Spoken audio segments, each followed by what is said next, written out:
A red car stops in front of a bank. 3 robbers, Buddy, Darling, and Griff, get out and walk toward the entrance, each carrying an empty bag. After putting on their masks, they quickly rush inside. Meanwhile, Baby, their getaway driver, stays in the car. He starts dancing, moving his head to the beat of a song playing through his earbuds. Moments later, the robbers run back to the car, their bags now full of money. As soon as they jump in, Baby hits the gas and drives off. Almost immediately, the police find out about the robbery and begin chasing them. When patrol cars on the road can't catch up, a police helicopter joins the pursuit from above. Then, Baby spots 2 other red cars nearby. He quickly drives between them, confusing the helicopter and making it hard to tell which car is theirs. As they approach a bridge, Baby switches lanes. The helicopter, fooled by the trick, follows the wrong car. Once they shake off the police, the crew parks the red car in a lot. They quickly change clothes and leave in a different vehicle. Later, Baby heads out to get coffee for the team. After buying 4 cups, he returns to a building where the crew is waiting. Inside, Doc, their boss, is splitting the stolen money. Baby hands everyone their coffee and quietly records their conversation. Doc tells them to take their share. However, Baby receives a smaller cut because Doc keeps most of it to pay off Baby's old debt. Baby doesn't want to keep doing these jobs, but Doc insists he must do one more to clear what he owes. Afterward, Baby goes home. He greets Joe, his foster father, then quickly hides the money in a secret spot. Joe sees a news report about the robbery and suspects Baby was involved, but Baby distracts him by giving him some food. Later, Baby remixes the recording he made during the meeting. He likes turning real conversations into music. Once finished, he hides the new tape in a bag filled with other recordings. The next day, Baby visits a nearby diner. There, he sees a beautiful waitress named Deborah walk in, singing his favorite song. He quietly records her voice as she passes by. After she changes into her uniform, Deborah returns to take his order. She asks what he wants, and he tells her. However, before she walks away, Baby compliments her, saying she's very beautiful. Back at home, Baby is dancing while opening the same song Deborah was singing. Suddenly, he gets a call from Doc. He tells him to come in for another job. Later, Baby meets the new crew, Eddie, JD, and Bats. They are curious about why he always wears earbuds. Doc explains that Baby has tinnitus, a constant ringing in his ears caused by a car accident when he was young. It's like hearing a fly buzzing all the time, and Baby uses music to block it out. Doc then pulls out a map of the next bank. He explains the plan carefully and tells everyone the job will happen the next morning. The next day, the team parks their car near the target bank.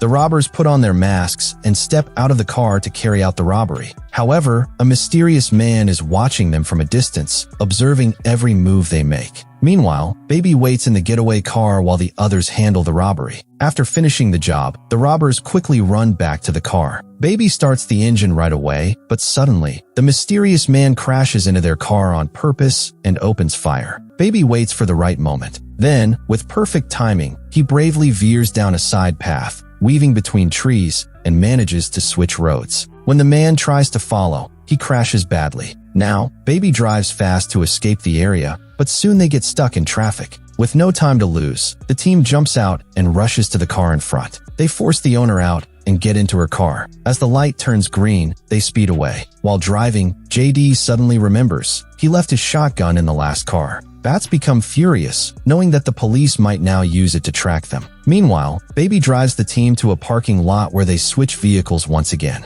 Then, they return to Doc to divide the money. Afterward, Baby goes out to get coffee for the team, but when he returns, JD is missing. It turns out the team killed him because of his mistake, leaving the shotgun behind. Doc hands Baby his share and tells him that his debt is now completely paid, which means Baby is now finally free. Later, Baby visits the restaurant where Deborah works. They talk about music and enjoy each other's company. Afterward, they go to a laundromat. There, Baby opens up to her. He tells her how he got tinnitus from a car accident that sadly killed his parents. They spend the whole day together. Not long after, Baby gets a job as a pizza delivery driver. He's hired on the spot and uses his amazing driving skills to deliver pizzas very fast. The customers love him and give him generous tips. With the tip money, Baby takes Deborah out for dinner. Suddenly, Baby spots Doc nearby. Confused, he walks over to talk. Doc tells him he needs him for another job, but Baby refuses, reminding Doc that his debt is already paid. However, Doc threatens to hurt everyone Baby cares about if he doesn't agree. Left with no choice, Baby agrees to do one more heist. Later that night, Baby drives Deborah home. Before she goes inside, they share a kiss. The next morning, Doc shows up at Baby's house and takes him to the target location. This time, the job is at a post office. Doc gives Baby a task. Go inside, count the number of cameras, customers, workers, and guards. To make it less suspicious, Doc tells Baby to take his nephew with him. Inside the post office, Baby tries to count everything but struggles. The kid, however, quickly counts all the cameras and people, then tells Baby the exact numbers. They then turns to the car and Baby reports everything to Doc. Doc drives him home and tells him to come back that night to go over the robbery plan.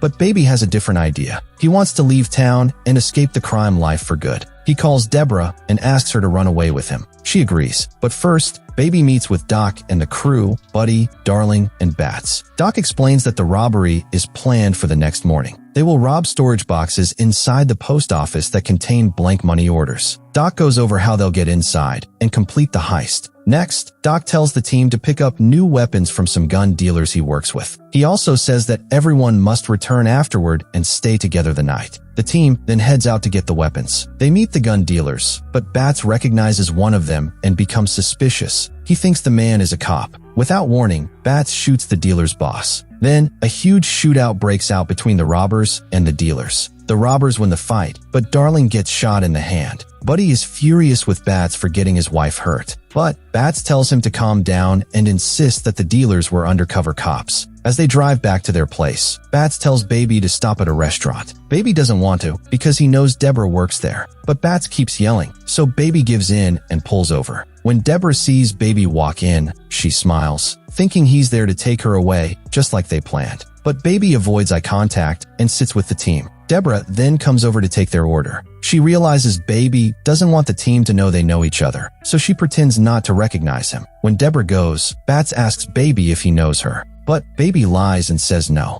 After they finish their drinks, the team leaves. Before walking out, Baby pays the bill and leaves a note for Deborah. It reads, "Road trip, 2 a.m. Later, they return to Doc's place. Doc is furious with the team for killing his clients, the gun dealers. Bats insists they were cops, but Doc says they were cops who had been working with him for a long time. Now that the police are involved, Doc wants to cancel the heist. However, the team still wants to move forward. After some hesitation, Doc agrees. Once everyone splits up and goes to different rooms to sleep, Baby stays awake. He waits for the right moment to sneak out, meet Deborah, and run away. As he waits, he listens to old recordings of the team's conversations and looks for parts to use in a new music mix. Finally, when the others are asleep, Baby quietly walks to the exit, but Bats is still awake. Baby reaches the parking lot and starts the engine. Suddenly, Buddy steps in front of the car. Then Bats appears too, holding Baby's tape recorder. Bats points a gun at him, thinking he's a spy. He demands to know why Baby was recording their conversations. Baby explains that he records sounds to make music. They then ask him to play one of his mixes, but Baby says they're all at home. They don't believe him, so Bats punches him and Baby passes out. When Baby wakes up, he finds himself in front of the entire crew. His tapes are scattered across the table. Doc picks up a tape labeled Deborah and plays it. The room goes quiet. They listen. It's a song made from a conversation between Baby and Deborah. Now they realize Baby isn't a spy. Even so, Bats keeps questioning him. He asks why Baby lied about knowing Deborah at the restaurant and if he told her anything about them. But Baby calmly says he didn't tell her a thing. Meanwhile, Deborah waits at the diner. She keeps checking her phone, wondering if Baby is going to show up. The next morning, the team arrives at the post office. Buddy and Darling get out at the front entrance. Then, Baby drives Bats to the back door, where Bats gets out. Baby stays in the getaway car, waiting for the crew to return. However, a police officer grows suspicious and walks toward Baby's car. Just then, the team finishes the robbery and rushes back. When Bats sees the cop near their car, he shoots him. Then everyone quickly jumps in. They shout at Baby to drive, but he freezes. Bats threatens to shoot him if he doesn't move.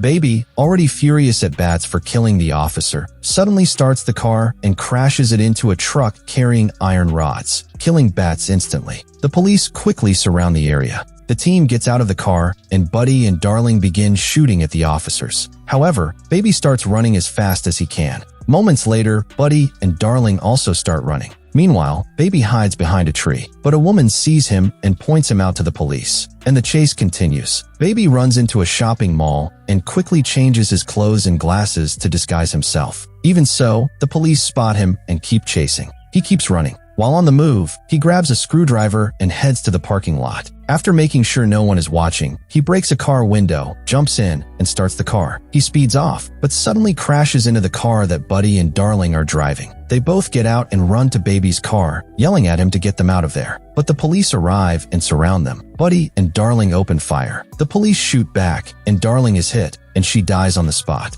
When Buddy sees her fall, he loses control. He reloads, takes a deep breath, stands up, and begins shooting wildly at the police. He kills many officers, then turns to Baby and says, "This is all your fault," before shooting at him. Baby manages to escape and takes the stolen money orders with him. He forces an elderly woman to stop her car, then drives away. He goes home, grabs the hidden money from his secret stash, and takes his foster father to an assisted living facility. Then, he goes to find Deborah. Finally, Baby arrives at the diner. But when he walks in, Buddy is already there. Buddy blames Baby for Darling's death and says he's going to get revenge by killing Deborah. He points a gun at her and asks Baby, "Do you love her?" Baby replies, "Yes, I do." Buddy puts his finger on the trigger, but just then, a police officer walks into the diner. Buddy quickly hides the gun under a newspaper. The officer asks where the bathroom is and walks toward it. Then, Buddy tells Baby to sit next to him. Suddenly, a waiter comes over and asks if everything is okay. As Buddy turns to answer, saying everything is fine, Baby quickly grabs his gun and shoots him in the chest. Baby then grabs Deborah, and they run out together. Meanwhile, the officer returns from the bathroom after hearing the gunshot. He sees Buddy on the floor. When the officer asks Buddy where he was hit, Buddy gets up and says,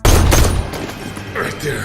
Meanwhile, Baby and Deborah stop at a public phone. Baby calls Doc and asks for his tapes in exchange for the money orders, but Doc hangs up. So, Baby and Deborah steal a car and drive to Doc's place. Baby asks again for the tapes. At first, Doc is angry and refuses, but when he sees Deborah, his heart softens. Seeing them together reminds him of the only woman he ever loved. So, Doc hands Baby the tapes. Then, the three of them step into an elevator. Inside, Doc gives them a bag full of money and tells them to leave the country as soon as possible. However, when the elevator doors open, 3 men from the gun dealer gang are waiting. Doc quickly pulls out a gun and kills all 3, but he gets badly wounded. Suddenly, Buddy arrives in a stolen police car. When Doc tries to protect Baby and Deborah, Buddy drives the car straight into him, killing Doc. Baby and Deborah jump into a car. Baby then pushes Buddy's car off the edge. It catches fire and explodes. But Buddy isn't inside. He's still standing above, pointing a gun straight at Baby. Just as Buddy is about to shoot, Deborah hits him from behind, knocking the gun from his hand. While Buddy is distracted, Baby grabs the weapon and shoots him. Buddy stumbles, falls over the edge, and lands on the burning car, losing his life. The next day, Baby and Deborah drive down a quiet road,